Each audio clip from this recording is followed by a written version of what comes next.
Bom, na minha opinião,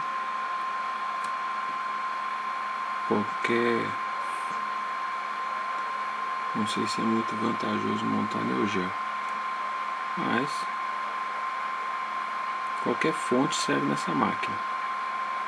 Aqui é o Terra, aqui é o 5 volts e o último é o 12.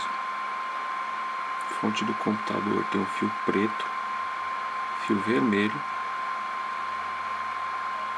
e fio amarelo. Os primeiros dois são o Terra, os segundos dois aqui é o 5 volts e o último é o 12.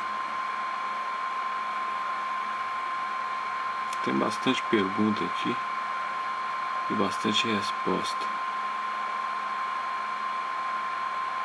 Chicote é padrão, fonte é qualquer uma, cartucho multijogos para isso aí é uns R$400.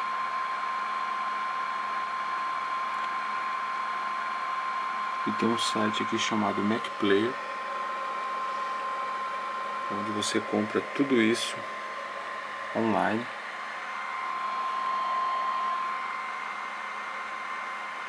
Faz um cadastrinho e entrega na sua casa.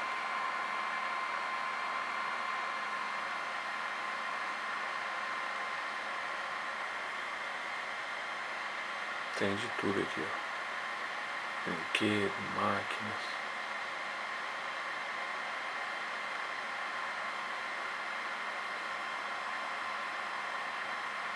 Bom, isso aí. Espero que tenha ajudado. Estou fazendo vídeo de madrugada. Tem que falar bem baixo. Falou, pessoal. Até o próximo vídeo.